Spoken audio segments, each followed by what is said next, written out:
We've been going through Luke Acts.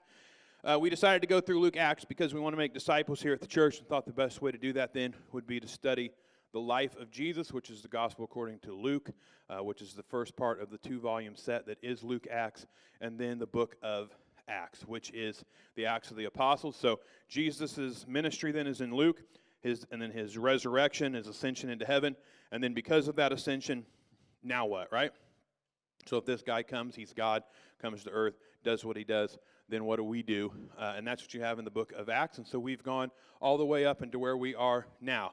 So just as a quick recap of what we talked about the last time I was with you, remember Paul causes 2 riots when he goes back to Jerusalem, trying to talk about why he has converted his Judaism to believe that Jesus is the Messiah.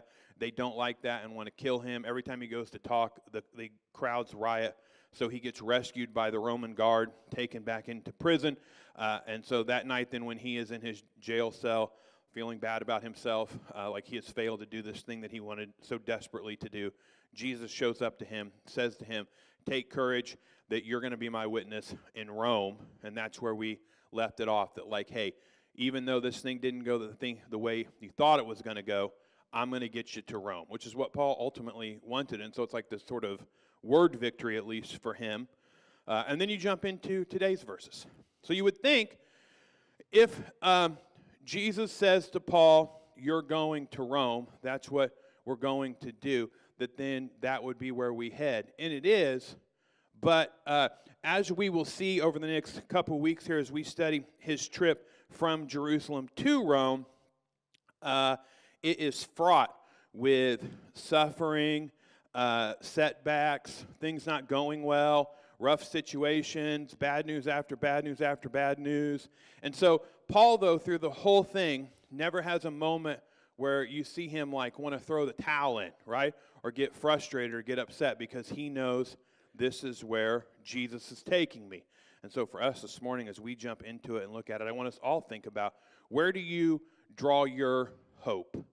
Where do you draw in life the thing that no matter what happens, this thing is always what I'm hoping for. It's where I've built my foundation. It's the thing that no matter what happens, I know this thing will never fail me. Because it's really important where we put our hope and where we build our foundations, because this world is broke, and you are going to walk through some rough things. And if you build your house on the wrong thing, if you put your hope in the wrong thing and that thing lets you down, it can be a world-shaking thing. And so this morning, as we begin to look at Paul and what he walks through, he's going to give us an example then on where we should put our hope. Here's how those verses start. Verse 12, chapter 23. When it was day, which is immediately following Jesus showing up to him. When it was day, the Jews made a plot and bound themselves by an oath, neither to eat nor drink till they had killed Paul. There were more than 40 who made this conspiracy. They went to the chief priests and the elders and said, "We have strictly bound ourselves by an oath to taste no food till we've killed Paul. Now, therefore, you, along with the council, give notice to the tribune to bring him down to you, as though you are going to determine his case more exactly, and we're ready to kill him before he comes near." This is an intense thing, and it's pretty wild when you stop and think about what's going on here. Remember what they're mad at Paul about. The whole thing is, Paul is, in their words, telling people they don't have to keep the law of Moses.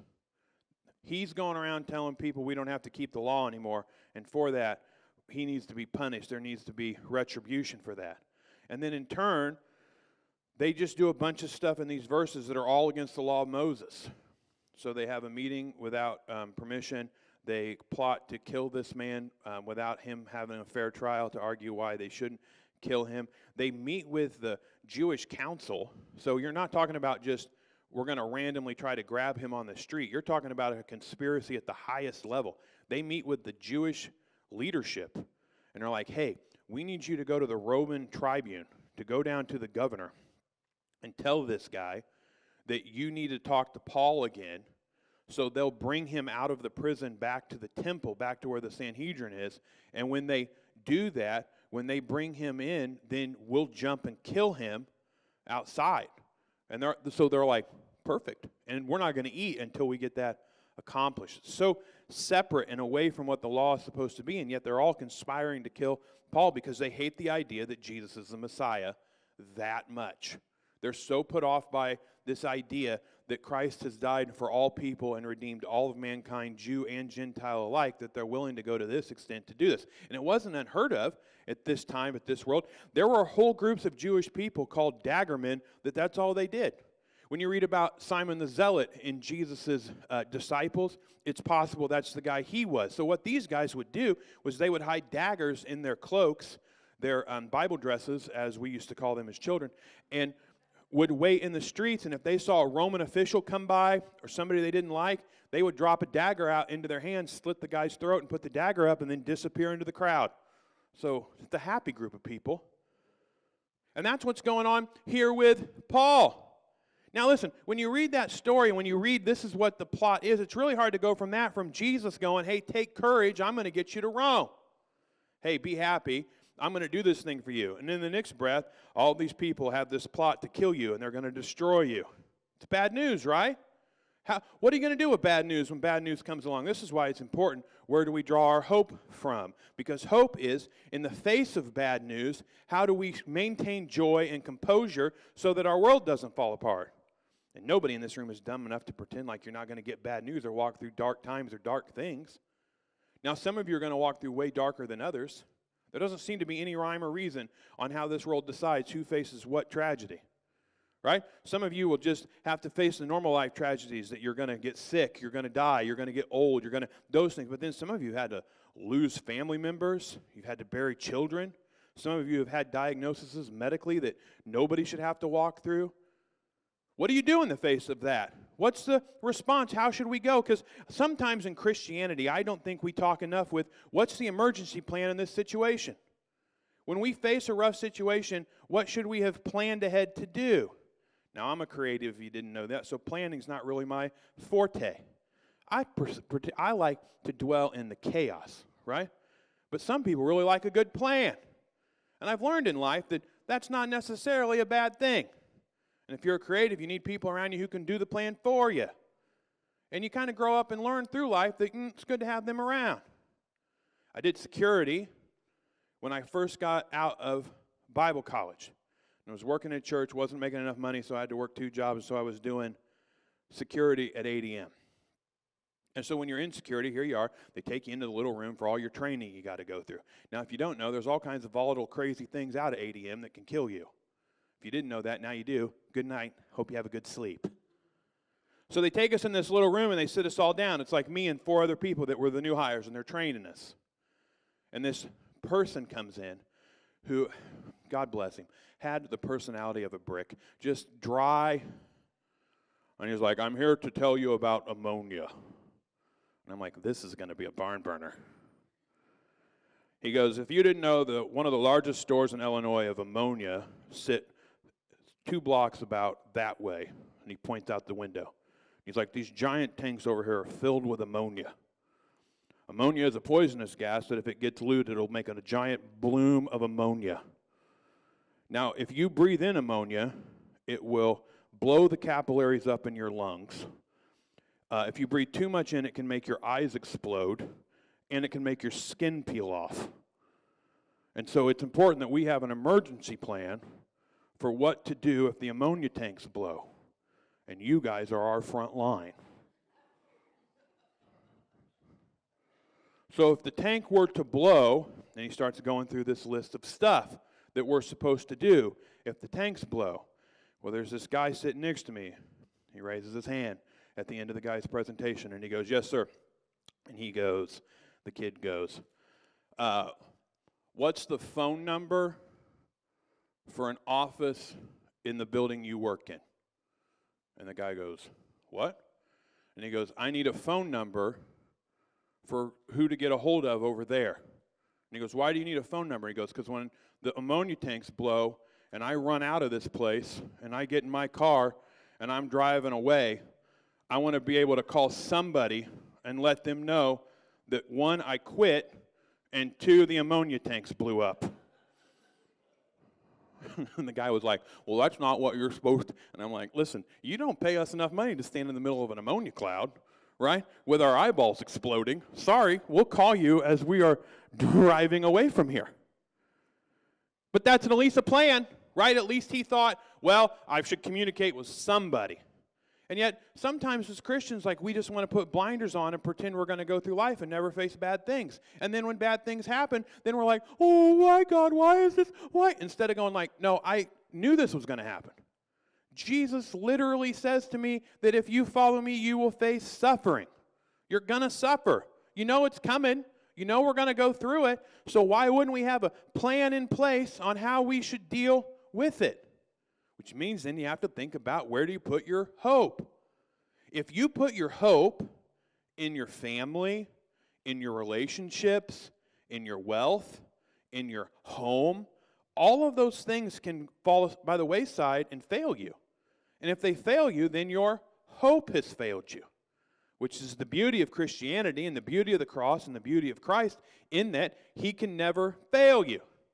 And so when you get the story that says, hey, they're plotting to kill you, hey, this world's going to get you, this thing is going to go on, we need to be able first and foremost to go, no matter what I face, no matter what I go through, no matter what thing runs me over, Christ is still bigger than that thing.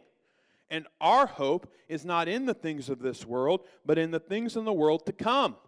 And so the worst possible scenario for most people is to say you're going to die or your loved one's going to die. But as Christians, we can go, we take hope in death, because hope is the ultimate reconciliation to be back with the Father as God intended. If the world kills you, then you get to go home and be with Jesus. Paul literally said, to live is Christ, to live is suffering, but to die is gain. Like, I want to die. I want to go be with Jesus. That is somebody whose hope is not found in creation, but in the Creator. So what happens in this story? Verse 16 picks up. Now the son of Paul's sister, heard of their ambush. So he went, entered the barracks, and told Paul. Well, Paul called one of the centurions and said, take this young man to the tribune, for he has something to tell him. So he took him, brought him to the tribune, and said, Paul the prisoner called me and asked me to bring this young man to you. He has something to say to you. The tribune took him by the hand, going aside, and asked him privately, what is it you have to tell me? He said, the Jews have agreed to ask you to bring Paul down to the council tomorrow, as though they're going to inquire somewhat more closely about him. But don't be persuaded by them, for more than 40 of their men are lying in ambush for him, who have bound themselves by an oath neither to eat nor drink till they've killed him. And now they are ready, waiting for your consent. So the tribune dismissed the young man, charging him, tell no one that you have informed me of these things. Paul has a sister? How come we don't know about this? What? Just out of left field. Meanwhile, Paul's sister, who's hanging out in Jerusalem. Now, remember, Paul's been away from Jerusalem for almost 20 years. So, like, is this a strange family? Is it not a strange? Who is this person? We don't know a lot about Paul's family life. And the things we do know are confusing. Like, Paul says he's single at one point in Corinthians. I'm not married. But then he also says he's a member of the high council and a Jewish righteous man, and the only way for those things to be true were to be married. So then, is Paul a widow? Did Paul's wife leave him because Paul converted to Christianity? We don't know. At some point, though, he ends up single, and he's got this sister, and his sister has this nephew. And then, where's the nephew at, right? Like, I looked all over for this so I could tell you. They know this, by the way the word is in the Greek, that this is not yet a man, which means this is a kid. So this person who sees and hears this is 12 or younger, right? So we're not talking about like a teen, we're talking about like a child. What is going on with Paul's sister that she's letting her kid hang out with 40 daggermen? Like, where is this kid at that he's like just hanging out and like, are you guys talking about my Uncle Paul? I gotta go. But that's what happens. And what's interesting to me in all of this is, even with all of this going on, God is still working in the background of what feels like chaos. How is there a 12-year-old boy hanging around 40 people who are trying to assassinate someone? And why are they being so loose-lipped that the kid hears what's going on and is going to blow their whole plan up? Well, because God. Because God. You know, sometimes when you get the bad news, your immediate response is, now it's time to melt down. Now it's time to go into fret mode. The agony. Why would God? How am I going to survive? This is the worst possible thing that could happen. I don't even want to be alive anymore. Instead of going, I wonder how God will take this and use it to His glory. See, that's when it comes down to where you place your hope. See, if your hope is in stuff, and is in your world and the things that you value and the things that you've made more important, then when those things begin to crumble and fall apart, well, then you do want to sit down in the mud and go, where is God in all of this, and why is this happening to me, and why is this going on? But if your hope is found in the cross of Jesus Christ, and you know that there's nothing that will prevail against that, then when bad things happen and when bad news comes along, instead of melting down, then you start to go, I wonder how God is going to take this thing that the enemy used to destroy me and turn it on its head and use it to advance the gospel further. Have you forgotten that the enemy's already lost? He can't do anything or say anything to change the fact that the cross has already conquered death, hell, and the grave. And so these things where he tries to push us into isolation, he tries to hurt us, he tries to put us in the path of suffering, he tries to walk us through these things, he tries to point out how God has forgotten you, instead should point to the fact that there's a 12-year-old sitting in the room going, I probably should go tell somebody they're going to try to kill Uncle Paul. Just this little thing. So what happens? 23 says, then he called, he being the tribune, 2 of the centurions. Get ready, 200 soldiers. Well, that's a lot. With 70 horsemen. That is more. And 200 spearmen. That seems overkill. To go as far as Caesarea at the 3rd hour of the night. Also, provide mounts for Paul to ride and bring him safely to Felix the governor. So what's this guy do? This guy goes, you want to mess with Rome? You want to try to kill a Roman prisoner we're responsible for, a Roman citizen? You think that you can just assassinate the people, you can just do whatever you want? This guy probably knows people who's been killed by Jewish daggermen. You want to mess around with us? Okay. Go get me 200 soldiers. And then get me a bunch of horse. 70, think about just the sheer numbers of that. 500 soldiers. That's not just a small postage stamp of space that's even going to be taken up when they show up to get him. And then they're going to put Paul up on a horse with 70 other horsemen. 70 horse is above and beyond what most of us comprehend because we don't live in a world driven by horse anymore. But that's a lot of animals. That's a lot of big animals that you're going to put Paul up on in the middle of. And then we're going to go in the middle of the night.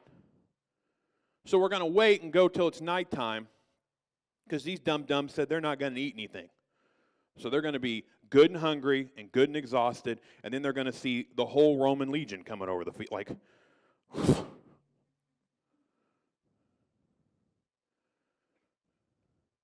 This is how God advances his gospel. It's overkill. The cross is overkill.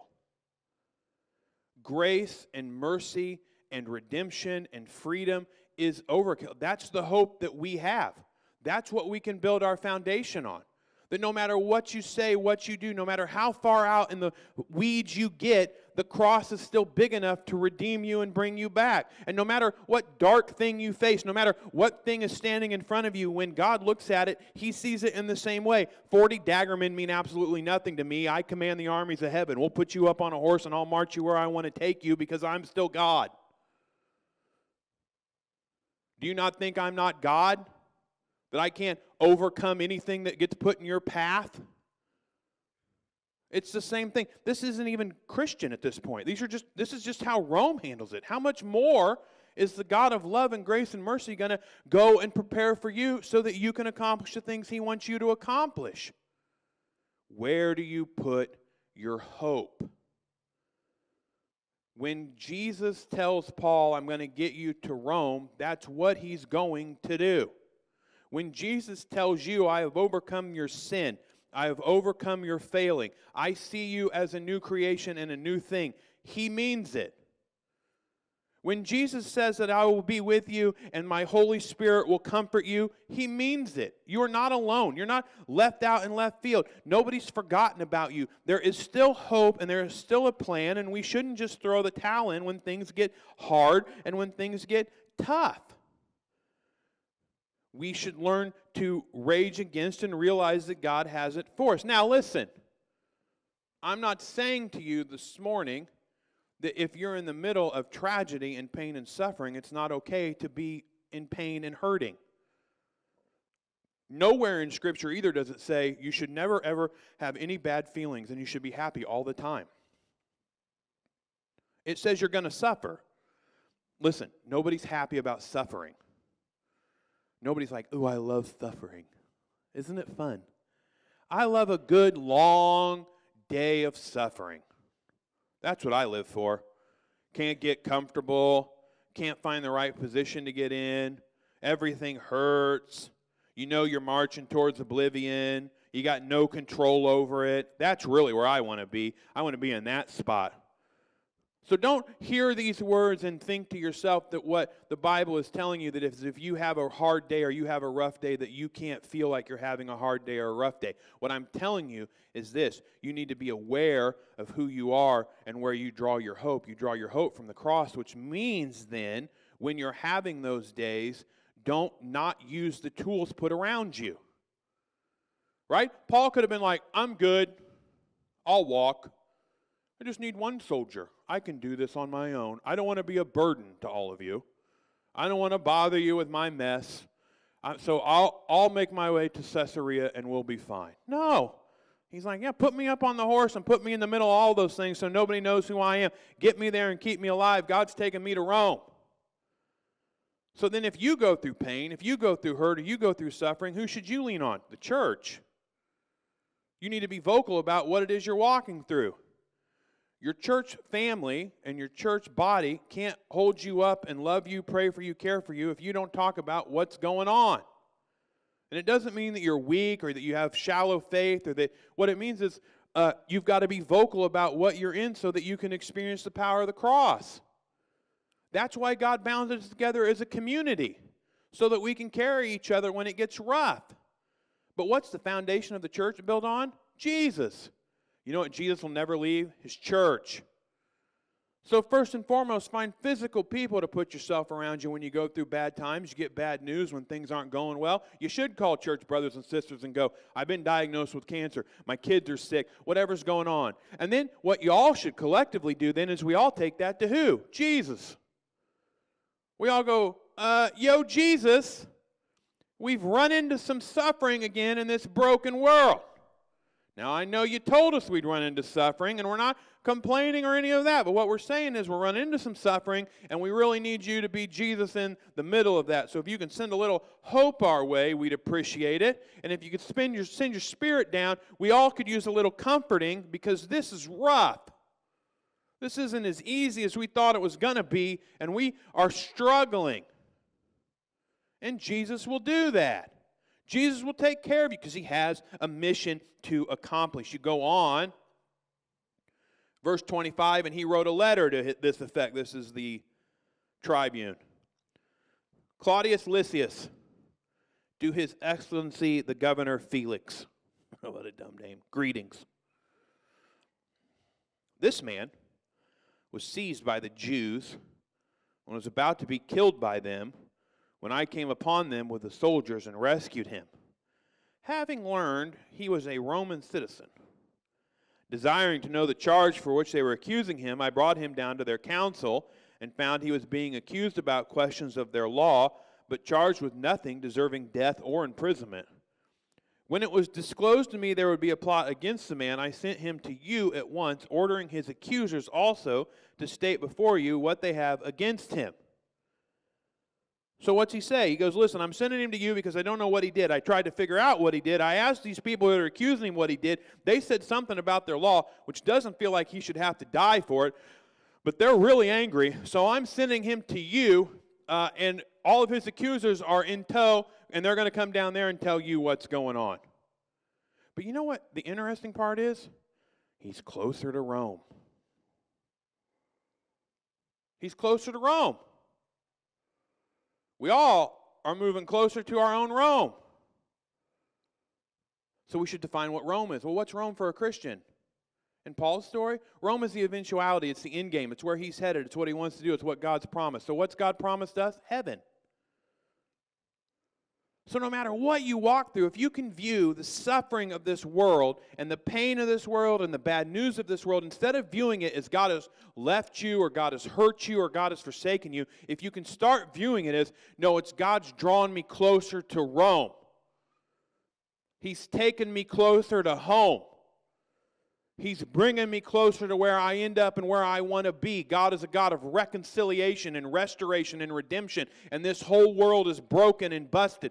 Revelation literally teaches that the new heaven and new earth is coming. He's sending down a redemption of everything. We all should be striving and hoping to reach for that thing. That's the hope that we all have, that no matter how broken this world gets, no matter how separated we get, no matter what pain and sorrow and things we walk through, Christ is still on his throne, and he is still drawing us closer to Rome. And so in those moments when it feels like I can't take any more of this, you take one more step, because the end game is you reconciled with your Father, face to face with Jesus Christ, with him holding your hand, you holding his hand, and him saying, well done, my good and faithful servant, you made it. Earth is rough. It was tough, but you did everything I asked you to do. You were faithful, and I'm faithful to you, and I never left you, and I never forsake you, and I was right there with you all along.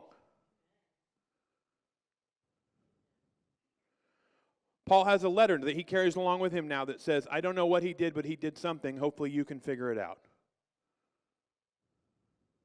And off they go. Our scriptures today end like this. So the soldiers, according to their instructions, took Paul and brought him by night to Antipatris, which is about halfway. On the next day, they returned to the barracks, letting the horsemen go on with him. When they'd come to Caesarea and delivered the letter to the governor, they presented Paul also before him. On reading the letter, he asked what province he was from. He learned that he was from Cilicia, and he said, I will give you a hearing when your accusers arrive. He commanded him to be guarded in Herod's praetorium. So we've gone from Jerusalem to Caesarea, and we're closer to Rome. It's not going to get easier for Paul if you know this story. It's not. He doesn't get there like overnight. He goes through all kinds of mishaps and mess trying to get himself up to where he's supposed to be. Right now, he's sitting in a jail cell. He can't get closer to Rome. He's just locked up in prison, waiting on these people who wanted to kill him to make their way to Caesarea because they didn't come by horse like he did. So you're just waiting for people to show up and accuse you of something that you didn't even do wrong. But in the midst of all of that, he knows God has told him, you are headed to Rome to argue and to be a witness to Rome about who I am. Where do you draw your hope? And do you know that when you draw your hope from Jesus, that becomes your witness? Do you know the world is watching you and how you act and how you behave? And do you know that some Christians in this world have dropped the ball a little bit with that, and that the world thinks that we're a bunch of whiny, complaining, bigoted, hateful people, and they've completely lost sight of the fact we're supposed to be full of hope and joy and mercy. And in the same right, we're supposed to be strong and resilient, not shakeable. What has happened that we have forgotten where our hope comes from? Our hope's not found in things of this world. It's found in the cross of Jesus. And so when things don't go the way they're supposed to go and you walk through dark times and dark things, what separates you from this world is that you know Jesus. People should say to you, I don't know how you're doing this.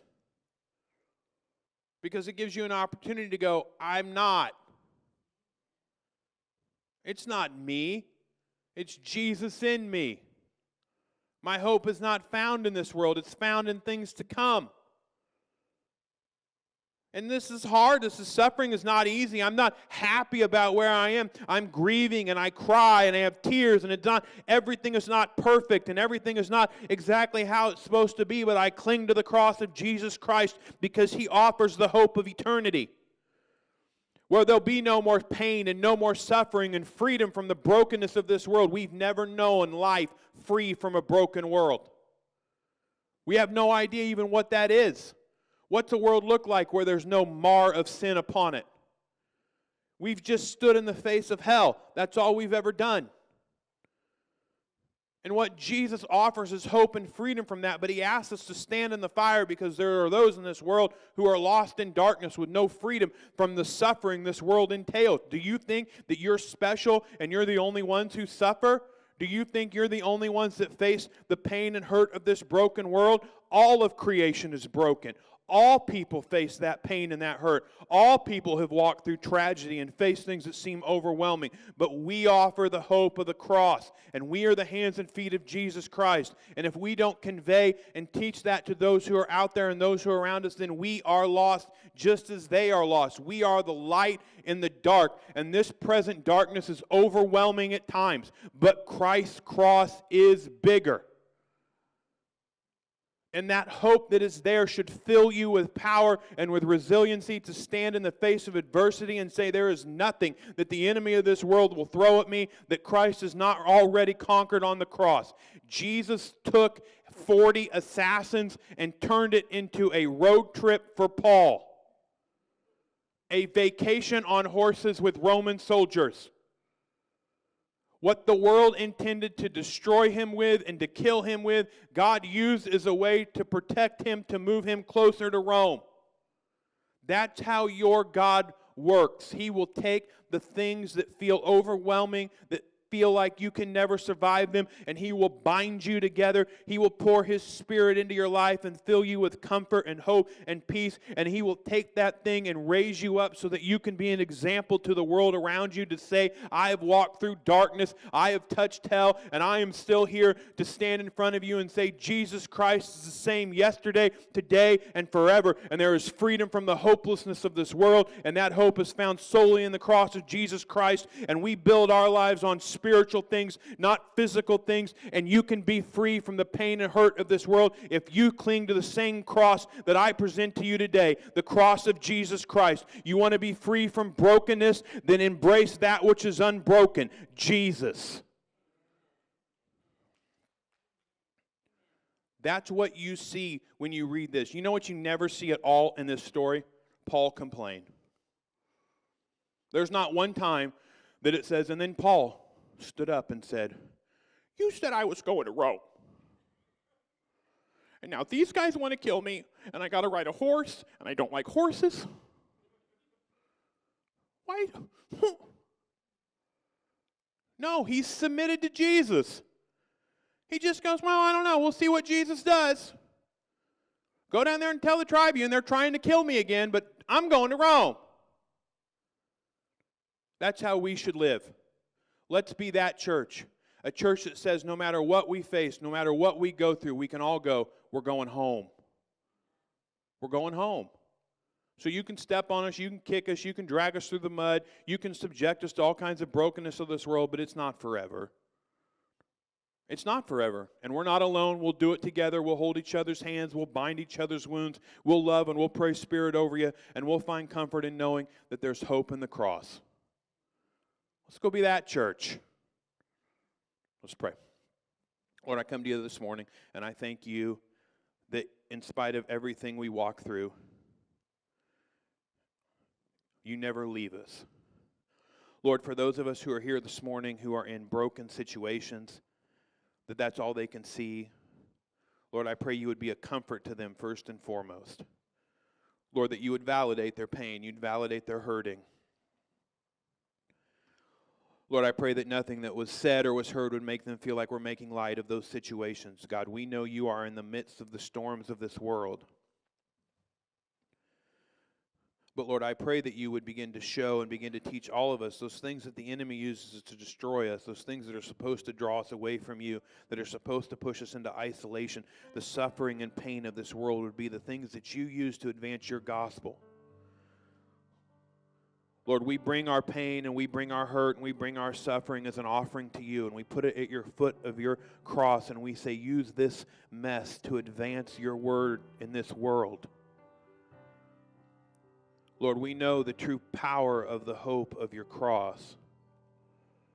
That no matter what the enemy throws at us, no matter what we walk through, no matter what it means to face the brokenness of this world, that God, you still are on your throne, and you still have a plan, and you still are the healing and working God in our lives.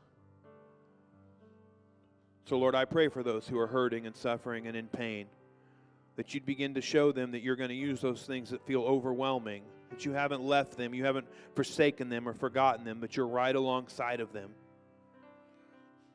Lord, help us to keep Rome on our mind. Always remind us that our hope is not found in things of this world. That creation is nice for a season, but we don't worship creation, we worship the Creator. Lord, heal us and make us whole, make us complete, so that we can be your hands and feet in this world. And then, Lord, I pray you would raise this church up as an example to those who are lost in broken situations. That we can be an example to say, here's where God overcame those things that felt overwhelming, and he can overcome your overwhelming thing too.